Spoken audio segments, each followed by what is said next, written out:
අපි කලින් කරේ 5 ඩෝ ජිම්නි එකක්. මේ තියෙන්නේ 2 ඩෝ ජිම්නි එකක්. මේ ජිම්නි එකේ කලින් ජිම්නි එකේ වෙනස්කම් මොනවද කියලා කතා කරොත් එහෙම මේක ජපානයේ නිෂ්පාදිත වාහනයක්. අපි කලින් කරේ ඉන්දියාවේ නිෂ්පාදිත 5 ඩෝ ජිම්නි එක. ඒකේ එන්ජින් කැපැසිටි එක 1500cc, මේක 660. මේ වාහනේ ජැපනීස් මොඩල් එකකින් හින්දා යම් අප්ග්‍රේඩ්ස් තියෙනවා. අපි බලමු මේ වාහනේ අර වාහනේ තියෙන වෙනස්කම් මොනවද කියලා. ඒ වගේම මේක අපි ක්වික් රිවිව් එකක් විදිහට තමයි ඉදිරිපත් කරන්න බලාපොරොත්තු වෙන්නේ. මේ වාහනේ ජපානෙන් ලංකාවට ආනයනය කරගන්න සාමාන්‍යයෙන් මිලියන 9ක්, ඒ කියන්නේ ලක්ෂ 90ක් වගේ මුදලක් වැය වෙනවා. ඒක මේ වාහනේ දැන් අර කලින් වාහනේත් එක්ක අපි පොඩි කම්පැරටිව්ලි බැලුවොත් එහෙම මේකේ මේ ඉස්සරහා ෂෙල් එකේ ඉඳන්ම පොඩි වෙනස්කම් ටිකක් තියෙනවා. මේ ෂෙල් එක ගත්තොත් එහෙම ෂෙල් එකේ හැඩේ එක වගේ වුණාට මේකේ මේ අර නිකල් ලයිනින්ග්ස් ටික වගේ දේවල් ටික නැති වෙලා තියෙනවා මේකට එද්දි. ඒකම මේ වාහනේ අනිත් විශේෂත්වය තමයි මේකේ ADAS safety features අන්තර්ගත වෙලා තියෙන එක. අරගේ තිබ්බේ 6 airbags ටික විතරයි. ඒකම අර වාහනේ තිබ්බ සමහර ඇක්සසරිස්, ඒ කියන්නේ 5 ඩෝ එකේ තිබ්බ සමහර ඇක්සසරිස් මේ වගේ මේ wheel arch, ඒ වගේ මේ ප්ලාස්ටික් සමහර ලයිනින්ග්ස් වගේ දේවල් මේකේ බලා ගන්න හම්බ වෙන්නේ නැහැ. මේක ඇවිල්ලා බේස්ම මොඩල් එකක්. හැබැයි අරකට වඩා ඔප්ෂන්ස් සමහර ඒවා වැඩි. රියවිව් එක ගැන කතා කරොත් මෙතන මේකේ මේ සුසුකි කියලා බැච් එක ගහලා තියෙනවා. මේ පැත්තට ආවම ජිම්නි කියලා තිබ්බේ. අරකේ තිබ්බේ අර පැත්තේ ජිම්නි කියලා, මේ පැත්තේ all grip කියලා. ඉතින් ඊට අමතරව ස්පෙයා වීල් එක බලා ගන්න පුළුවන් අයිකොනික් විදිහට. ඊට අමතරව මේකෙත් සුපුරුදු විදිහටම මෙම හැන්ඩල් එකෙන් දොර අරින්න තියෙන්නේ. අර වගේ බූට් ස්පේස් එකක් නම් බලා ගන්න හම්බ වෙන්නේ නැහැ. හැබැයි මේ මෙතන පොඩි ස්ටෝරේජ් ඒරියා එකක් තියෙනවා. that's all. වෙන මොකක්වත් මේක බලා ගන්න හම්බ වෙන්නේ නැහැ. මේ රිපෙයාර් කිට් එකක්වත් නැහැ මම දන්න තරමේ.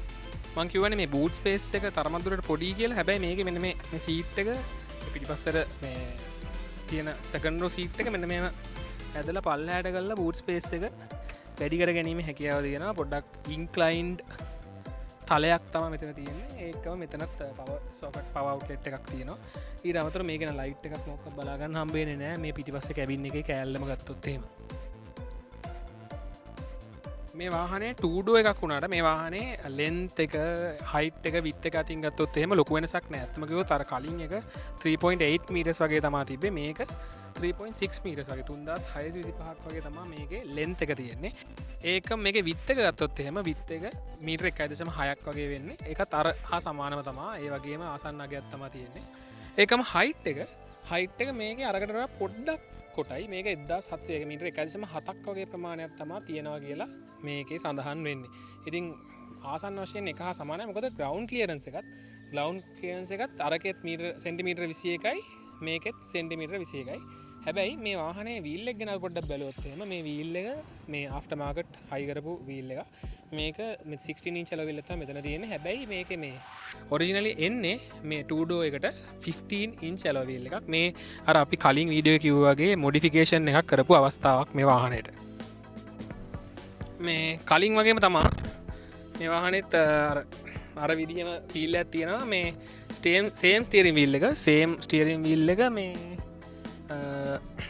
මේකේ විශේෂයක් තියෙන මේ පොඩ්ඩක් මේ අරකට වඩා පොඩි ප්‍රීමියම් ෆීලිං එකක් එනවා. මේකේ ඇට්මොස්ෆියර් වෙනස් වෙලා ටින් කළා ආෆ්ටර් මාකට් එකේ දේවල් ඇඩ් වෙලා හින්දා වෙන්න පුළුවන්. ඒකම මේකේ මේ ඊට අමතරව තව ගත්තොත් එහෙම මේකේ ලොකුම වෙනස්කමක් පේන්න නැහැ. එකම විදිහට තමයි තියෙන්නේ. හැබැයි අර මේ ඩාර්ක් ටෙක්ස්චර් එකක් එනවනේ, ඩාර්ක්නස් එකක් එන එකත් එක්ක මේ ටෙක්ස්චර් එකේ එහෙම ඩීටේලින් ගතිය වැඩි වෙලා තියෙනවා. මම හිතන්නේ ජැපනීස්ලා ඉන්දියන්ස්ලට වඩා හොඳට ඒක කරලා දෝ කියලා පේන විදිහේ හැඟීමක් තමයි ඇත්තටම බලා ගන්න පුළුවන්. ඒක මෙතන තියෙන්නේ මේ ආෆ්ටර් මාකට් හයි කරපු මේ ඉන්ෆෝටේන්මන්ට් සිස්ටම් එක. ඊට අමතරව එකම සීට්ස්, එකම විදිහයි. පිටිපස්ස පොඩ්ඩක් පොඩි කියලා ඉතින් බැලුමට ඕන කෙනෙක්ට පේනවා. ඊට අමතරව නම් ලොකු වෙනසක් බලා ගන්න හම්බ වෙන්නෙම නැති තරම්. මේකේ මේ පිටිපස්ස නගින එක නම් චුට්ටක් අමාරු කාර්යයක් නැගලා බලමු.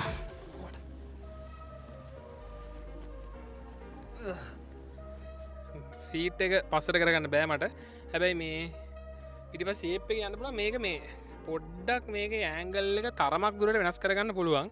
මේක නැත්තම් නිකන් ඔහෙම කෙලින්ම තියෙන. දැන් මේ පොඩ්ඩක් ඇන්ගල් එක වෙනස් කරා.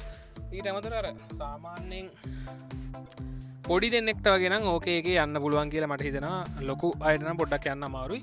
හැබැයි මේකේ සිග්නිෆිකන්ට්ලි වෙනසක් දැනෙනවා මට මේකේ හෙඩ් රූම් එකේ. අර කලින් එකට වඩා මේක හෙඩ්රූම් තියෙනවා ලස් ලෙක් ස්පේස් එකකින් කොහොමද ඔබ්වියස්ලි මඩු වෙන්නේ හෙඩ්රූම් එක නම් මේකේ ඇම්පල් එකක් තියෙනවා ඒක මේ සීට් බෙල්ට්ස් එහෙමත් දීලා තියෙනවා ඒක තමයි ඇත්තටම පිටිපස්සේ රෝ එකේ බලා ගන්න පුළුවන් වෙන දේ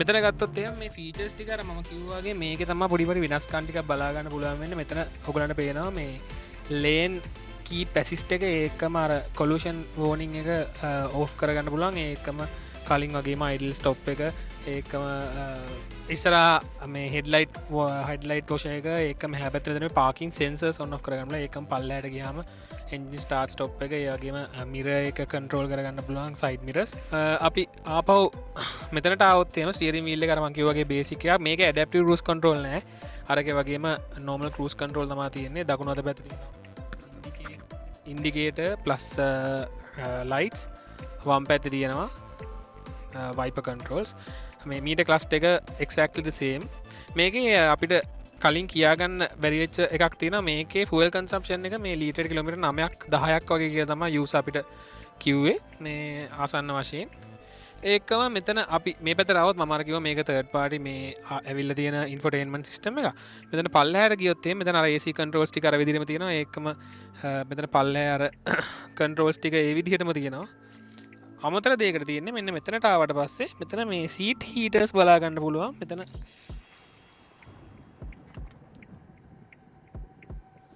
ඒක තමයි අමතර දෙයකට දාලාගන්න තියෙන නැත්නම් exactly the same අරගේ තියෙන ඔක්කොම options ටික මේකෙත් තියෙනවා අර safety options ටික additionally add වෙලා දෙන එක විතරයි වෙනස්කමකට තියෙන්නේ මේකේ මේ එක පොඩි annoying feature එකකට මේ දොර දෙක වාහන වල දෙකින්න පුළුවන් වෙන මෙන්න මෙතන මේ ඈතින් ගිහිල්ලා ගන්න තියෙන මේ seat belt එක ගන්න තියෙන මෙන්න මෙහෙන් මේක අර පොඩ්ඩක් කරදරකාරී අපි දාලා යම් මේකේ මේවා driving modes නෑ මේක අර අපිට මේ මැනුවල් සිලෙක්ටර් එක තියෙනවා four wheel drive වලට ඊට අමතරව මේ driving modes නෑ හැබැයි අර වාහනේ මේ වාහනේ දෙකේම පිකප් එකේ ෆීල් එක ගැන පොඩ්ඩක් මට කම්ප්ලේන්ස් තියෙනවා ඉතින් මට ගැන අර මේක 660cc එක අරක 1.5 මේක සාපේක්ෂව ක්ලයිම්බ් එක වගේ දේවල් අපි බලමු කොහොමද කියලා ක්ලයිම්බ් එක වගේ දේවල් නම් අපි කලින් ටෙස්ට් කරලා බලද්දි ෂේප් එකේ හොඳයි ඒක කරදරයක් නෑ මේ ඒ කියන්නේ අරකෙත් මේ හම්බෙලා නැති මේකෙත් හම්බෙලා නැති එකම දේ විදිහට මම නම් දක්වන්නේ මේ throttle response එක ඒක කස්ටම් ECU එකක් හරි මොකක් හරි දෙයක් කරහා ලබා ගන්න පුළුවන් නම් මාර වටිනවා ඒකම මේ අපි එක්ස්පෙක්ට් කරනවා මේකේ මැනුවල් වාහනේ තියෙනවා මැනුවල් වාහනයක් තියෙනවා මේක ඒ වගේ දෙයක් නම් ඇත්තටම මීට වඩා සෑහෙන හොඳ වෙයි කියලා මේ ඩ්‍රයිව් එකට මොකද ඕෆ් රෝඩ් සහ පොඩ්ඩක් හාඩ් ටෙරේන්ස් වල වාහනේ ඩ්‍රයිව් කරනවා නම් අනිවාර්යයෙන්ම මේ ඒ විදිහට යන්න පුළුවන් නම් හොඳයි මැනුවල් වාහනයක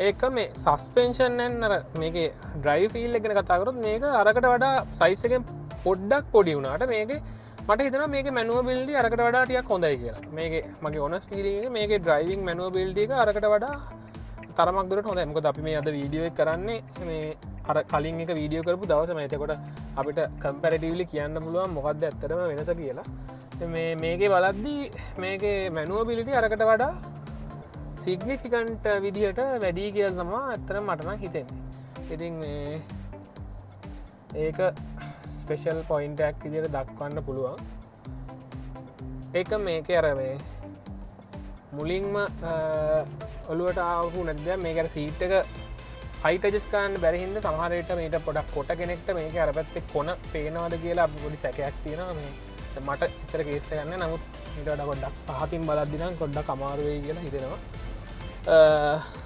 ඊට අමතරව මේක තව කියන්න දෙයක් තියෙන මේ අර total response එක තමයි ඇත්තටම මදි කියලා හිතෙන්නේ හැබැයි WagonR එකක් වගේ වාහනයක් 660 වාහනයක් කියලා තියෙනවා නම් මේක මේ අමුත්තක් වෙන්නේ නැහැ ඒ වගේ total response delay එකක් තමයි මේකේ තියෙන දැන් මේ